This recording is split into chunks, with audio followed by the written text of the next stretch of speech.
অফিসে যদি আপনি ভালো পারফরমেন্স করেন আপনি এমপ্লয়ি অফ দ্য ইয়ার বা এমপ্লয়ি অফ দ্য মান্থ পাচ্ছেন, কিন্তু একটা মায়ের কিন্তু কোনো সেই রেকগনিশনটা নেই। পদকটা পাওয়ার পর আমার মা আসলে বাসায় একটু দেখলাম যে আমার আদরও একটু বেড়ে গেছে। হ্যাঁ, সন্তান হিসাবে যখন আপনার জন্য আপনার মা সম্মানিত হলো, তখন কেমন লেগেছিল অনুভূতিটা? আসলে মা পদকের ওই প্রোগ্রামে গিয়ে আমি যত না excited, I was more excited about her.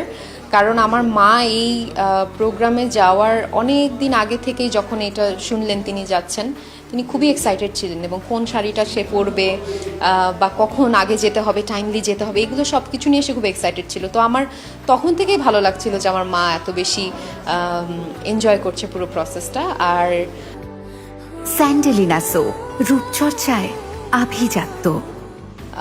অবশ্যই সে খুবই মানে খুশি হয়েছে এবং আসলে পদকটা পাওয়ার পর আমার মা আসলে বাসায় একটু দেখলাম যে আমার আদরও একটু বেড়ে গেছে। হ্যাঁ, দেখলাম যে আমার মা আমার মা সবসময় আমাকে অনেক আদর করে। আমার বাবা মা দুইজনই অনেক সাপোর্টিভ, ইভেন আমার ভাইও।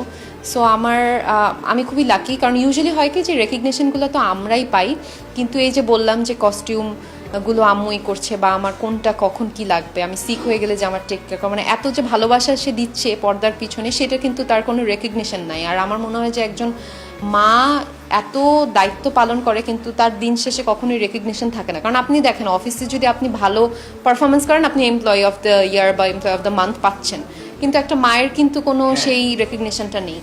সো সেই জায়গা থেকে সে খুবই হ্যাপি। আর আমি সবসময় ট্রাই করি আমার বাবা মা, আমার ফ্যামিলির মানুষদেরকে জানানোর যে তারা কতটা, মানে তাদেরকে পেয়ে আমি লাকি। এটা আমি সবসময়, শুধু মাদার্স ডে না, মানে অন্য সময়ও আমি সবসময় বলার ট্রাই করি এবং সেটা ভার্বালি মানে এক্সপ্রেস করি।